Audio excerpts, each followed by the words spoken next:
Apa yang unik dalam budaya Minangkabau sebenarnya? Lanjutan ampe. Beberapa pendapat Bapak Rosianan Anwar pernah menyimpulkan bahwa Minangkabau itu adalah adat perpatih dalam kurang demokrasi dan Islam. Sedangkan Angku Bustanul Arifin Adam, dosen ASKI Padang Panjang, membaca Minangkabau dari segi yang lebih antik lagi. Bagi beliau, keunikan Minangkabau adalah saluang, tak lebih dari itu. Dan Dr. Muhtanain lebih tertarik untuk mengkaji kebiasaan merantau bagi suku Minangkabau yang dianggap khas itu. Akhirnya setiap ahli atau setiap orang akan melihat keunikan Minangkabau dari kacamata yang berbeda. Pernah seorang sesepuh LKAM memberikan ceramah adat di suatu tempat di Bogor pada tahun 1986 dan menyatakan bahwa adat Minangkabau yang agung telah menghasilkan putra-putra terbaik yang berperan dalam kemajuan berbangsa dan bernegara. Bisa saja kita sebut orang seperti Haji Agus Salim, Hatta, Syahrir, Hamka, dan banyak yang lainnya. Sewaktu orang bertanya pada datuk sesepuh LKAM tersebut adalah mereka bukan kurang putra-putra Minang yang berhasil tersebut titik kurang adalah orang yang dibina, bukan kurang berarti mengikuti adat Minangkabau atau adalah mereka pembangkang adat atau orang-orang tidak menjalin hubungan batin lagi dengan Minangkabau. Apa yang disabit orang yaitu tak ada jawapan sampai detik itu. Demokrasi lebih dipercaya berasal dari barat atau kurang Eropah dan kian berkembang di berbagai belahan bumi itu dari begitu juga dengan Islam.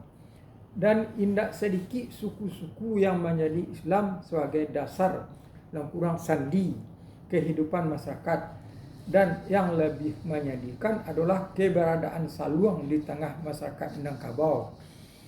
Saluang yang dulu begitu membudaya kini kian sulit dicari. Orang-orang yang biasa memainkannya sudah kian langka.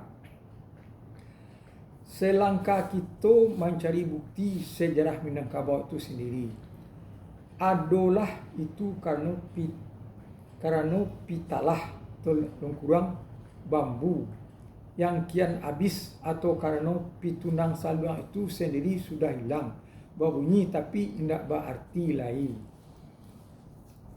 Penurutan adat atau falsafah budaya Minangkabau dari dulu kala sampai seperti yang diterima pada zaman modern kini adalah lewat fatwa, pepatah, petitih, pantun dan lain-lainnya.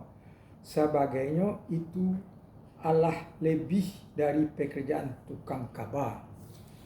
Memang dengan secara tersembunyi Anapis menulis bahwa kalanggengan adat Minangkabau diwariskan melalui tambo yang merupakan kisah yang disampaikan oleh tukang kaba. Kadang-kadang pewaris adat seperti pemangku adat itu berfungsi sebagai tukang kaba. Kaba ada yang dipakai. Pekerjaan lisan alias penyampaian pesan dari mulut ke mulut seperti menyampaikan tambo adat Minangkabau tersebut mengingatkan kita kepada sejarah dan kurang riwayat.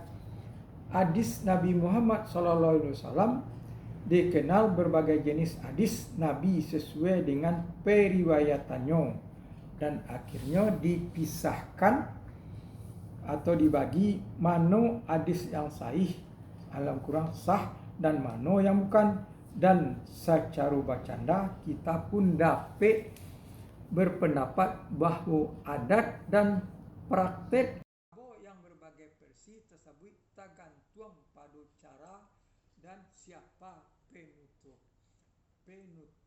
penuturnya akhirnya terasa paralu dipertanyakan mana yang sahih dan mana yang bukan.